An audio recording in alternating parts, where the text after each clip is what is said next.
1. Okay, so a bit of context for this story.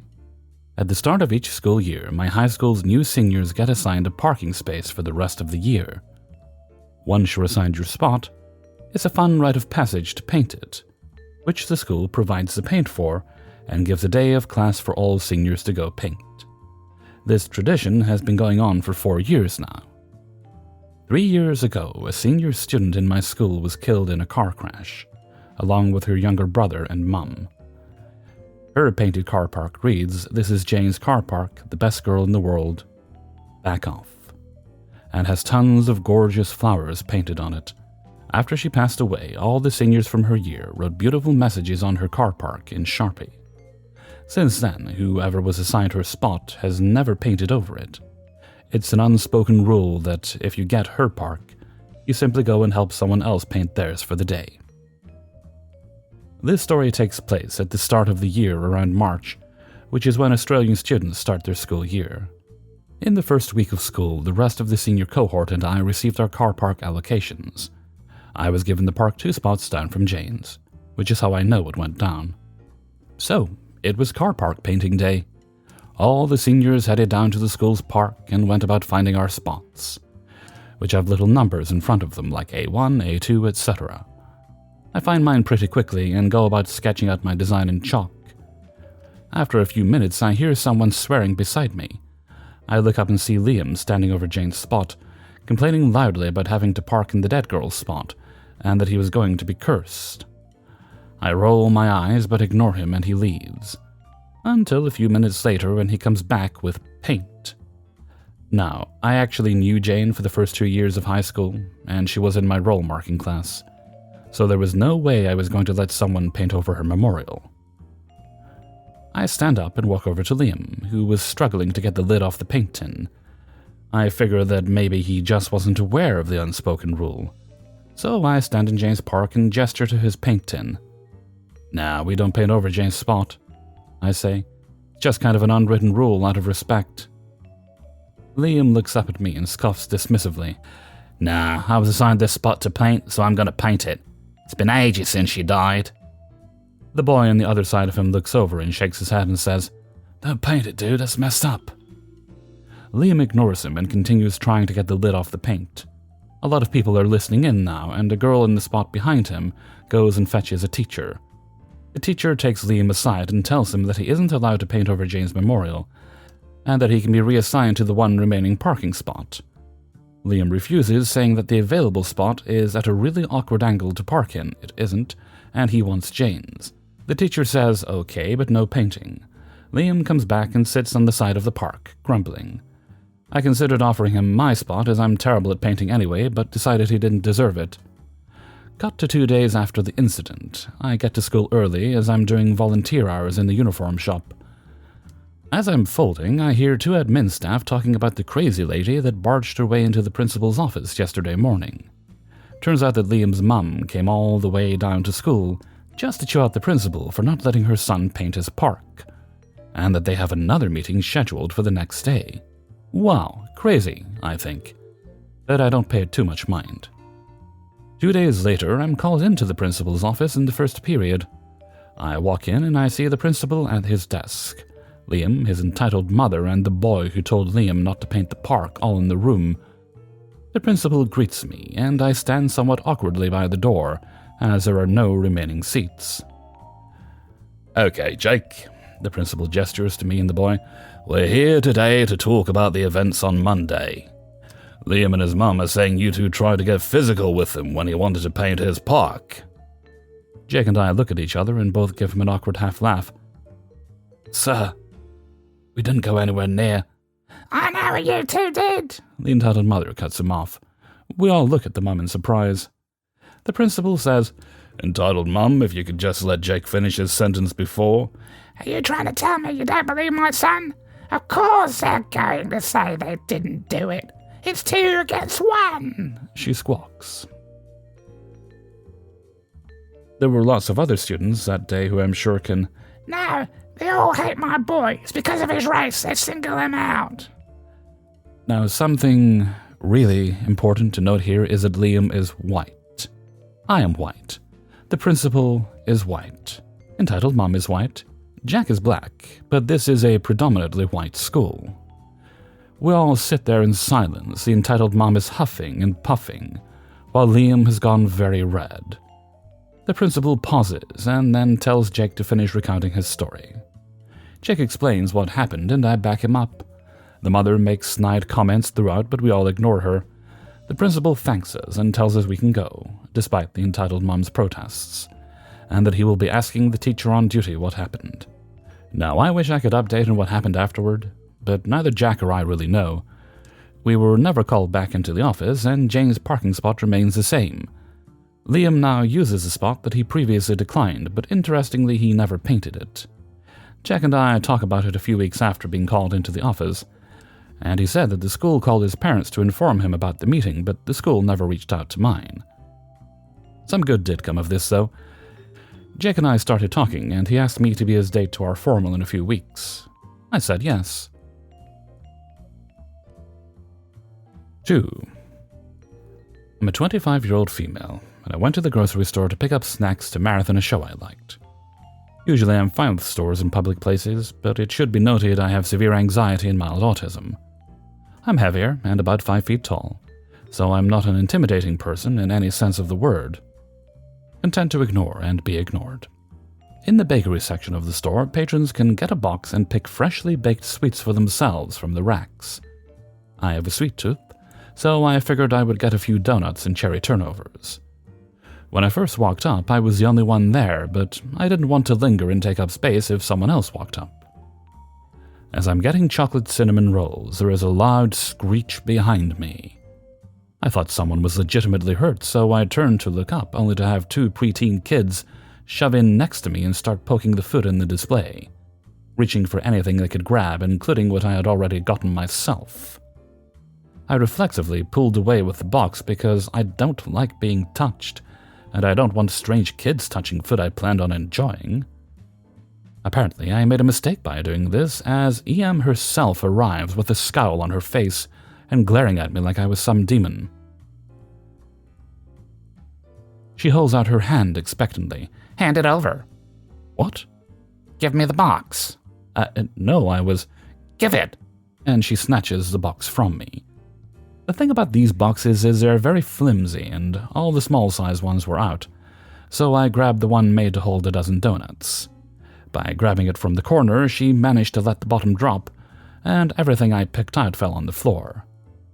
The entitled kids both try to grab the floor sweets and start crying and throw a tantrum when their mother stops them. Look what you've done now. I didn't... Fix it. Get more donuts for us and don't drop them this time. At this point, I wish I'd said something cooler, told her off, but I was short-circuiting and my anxiety was through the roof. More people walked over because she was making a scene and shouting, so I was even more stressed because it felt like everyone was staring. I'm doing my best to stay calm, but my anxiety makes it very easy for me to become overwhelmed and overstimulated, especially in the case of conflict. I was mentally moving at the speed of a deer in headlights, so not at all. This only seemed to make EM angrier, and she got closer to me, yelling like I owed her my life. You slow or something? Get it. Her kids are still screaming. A nice worker steps in, much to my relief. I saw you drop them, lady. You gotta pay for them. I'm not paying for these. I didn't even get them. You're right. You didn't get them. She got them, points at me. But you're wrong thinking you don't have to pay for stuff you've dropped. I won't stand for this abuse. I want to talk to your manager right now. Sure, wait by the pharmacy and I'll send him over to you. Liam turns to me smugly and says, Well, I'm glad you're getting what you deserve. If they hadn't seen you getting donuts, none of this would have happened. This is all your fault. I'm still floored and trying to mentally catch up, since it seemed like I was actually going to get in some kind of trouble over something I had no control over. EM snatches her still crying kids from the floor and walks off with her nose in the air like a snob. The pharmacy is on the other side of the building from the bakery, and as soon as she is out of sight, I try to apologize. I'm sorry. Why? You didn't do anything wrong. But I saw her snatch the box from you and drop them. You're good. He then just smiled and walked away without another word. I grabbed a small container of sugar cookies and got out of there, all while trying not to panic since people were still staring. I didn't see the woman or her kids after that, even while paying for the snacks. But I hope I never see them again. Props to the nice work of her stepping in, because odds are I would not have fared too well against EM, and thankfully, since he was so calm about everything, I managed to stay calm too. Wish I could say she was charged for the ruined donuts, but I wasn't about to willingly tangle with EM just to find out. So long as I never have to see her or her kids again, I'm good. 3. I'm a 27-year-old woman, and I have a black horse. The color is important for later, named Ebony. And I have her at a boarding stable where I used to get riding lessons at before getting my own horse. For some reason, though, horses tend to attract entitled people, since this wasn't my first encounter with them here. So I had my horse tied up where you have room to groom them and are able to tack them up, and was brushing her down, when a barn goblin showed up, wanting to pet Ebony. I told her not to pet her since I didn't know this kid, and it is not a good idea to go near strange horses with the risk of being kicked, since horses can kill if they kick. Barn goblin screams out, "Mary, she won't let me pet the black horse." That's when the barn witch showed up, huffing. Lady, I have a kid and she wants to pet your horse. No, it's not a good idea to pet strange horses, since they can be skittish, I tell her.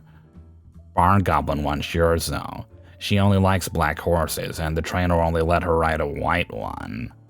Barn witch snapped. I'm sorry, but this isn't his horse, it's mine, and that horse the trainer brought out is better with new people, others aren't. I say, trying to keep calm. Right then, we heard Barn Goblin scream, and her hand was bleeding since she was petting my old trainer's new horse. Since she was the only other black horse there, and this horse didn't like strangers at all, resulting in Barn Goblin getting bit pretty hard. My old trainer came out to see what was going on, and I will say he is someone you don't want to mess with. After I explained what happened and what was going on, my old trainer snapped at them, telling them to leave and find another place to ride, since not only did this kid get bit for not listening, but was yanking on and using spurs on his other horse, which wasn't allowed. I just smirked when Barn and Witch Goblin were kicked out, never to be seen again. The trainer did see the spurs, but Goblin wouldn't get down or remove the spurs when he asked her to, eventually forcing her off with a warning. The biting was the final warning. I heard this from him after they left, since I wasn't in the arena when it happened. 4. Back in the pandemic, as restaurants were starting to open in our state, I had a wonderful encounter with an EM. I work in a restaurant that makes our main product in a workspace central to the dining room. There is glass all around for food safety, and the entrance to this area is an almost waist-high barrier. We can open it from the inside, but mostly we just step over it. I am in charge of this production space. We're quiet, as it's mid-afternoon, and EM and her son come in. We still had a mask mandate where guests are only supposed to remove their masks at the table, but these two came in masks around their necks. They put them up when asked and seated, then pulled them down and started wandering around the restaurant. We have a few cool things to see, so not a problem wandering, but they have to be reminded to pull up their masks. EM and son come over to the station, he's generally looking, then starts trying to climb the barrier, and Mom asks if he can come back with us to watch. No. It is a closed food prep space, and we cannot have members of the public back there. Even if that wasn't the case, I've watched your little crotch goblin, and he certainly won't just watch. I tell her that we can't have people back here. It is a food preparation area, and we can't have members of the public back there. She tries to plead, but I just repeat myself and tell her it's a state regulation and there's nothing I can do. I also have to ask her to put her mask back on. Anyway, their food arrives and they go eat. I get on top with prep, and a little while later I hear the mom's voice again, asking me if her son came back into the prep space. I turn around, she has stepped over the barrier, and she is in our workspace and maskless. Son is practically climbing the barrier too, but it is too short. I don't even reply to her about the sun. I tell her, "Ma'am, you can't be back here. You need to leave this space." She apologizes for not wearing a mask, pulls the neck of her sweater over her nose and asks again. 3 exchanges like this before she stepped back over the barrier. To her credit, she didn't throw a Karen tantrum or anything like that. I wasn't shouting at her or anything, but I had been pretty direct and basically ordering her to get out of the prep space. So I went straight to our owner and manager to tell him about the incident in case she complained about me. He was very understanding. Apparently, after the food arrived, she had tried to ask and argue with him that her son should be allowed in our prep space, and he had told her the exact same thing I had. I don't know what she hoped to achieve with her kid being back there with us. There is full view of everything we make, including ceiling mirrors to view what we're doing. 5.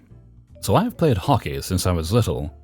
I have to say, there are EPs literally everywhere in the sport. With that being said, here's a few of my absolute favorites. They're not in any particular order. At the point of this first story, I played defense. I had for several years. I tried out for this team and made it.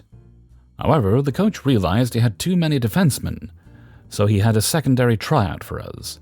It basically decided if you could continue playing defense or if you had to move. I made defense, another player, M, did not. M honestly had more skill as a player, but didn't know how to work with others. M and her parents were upset about her getting moved. One day, M's dad was volunteering at a game. He was working the door, opening and closing it as players came on and off for shift changes. M's dad is in no way a coach, or someone who has any say over these calls. However, his daughter is mad that she got cut. And when she's mad, then he's mad too. As the weakest defenseman who made the cut in terms of skill, I was the easy target. So he switched me into M. Our coach was a wuss, and let him do this rather than defending his choice of lines. And that's how I started playing offense. Next up, at a rink with a pay-to-use heater system, you put a quarter in and it turns on the heat for a certain amount of time. Parents on our team took turns bringing quarters. That way, everyone paid eventually. This week was my dad's turn to bring quarters. He brought enough for our team's heaters, but that was it. Cue EP walking in. Now, from what I understand, EP started off being reasonable. They simply asked if my dad had any extra quarters, as they didn't. My dad said no. Unfortunately, he didn't have any extra. EP then points to the bag with quarters in it my dad has. Dad explains these are for the rest of the game. The heaters only last so long, so he'll use these up later. EP then shouts for rink staff, claiming he was forcing them to freeze. They explain it's my dad's money, and they have no control over it. EP then tries to steal the bag of quarters. The refs end up throwing EP out for being a disturbance. Then, during COVID, most rinks limited when you can enter. The main rink I played at had a similar policy. Have to have gear on, waist down, and could only enter 10 minutes early. Among a few other things. This did cause some genuine issue for parents.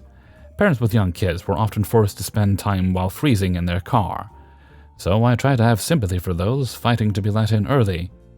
This is not one of those times. By this point, I've played at this rink for over 10 years. I knew all the employees and they all knew me.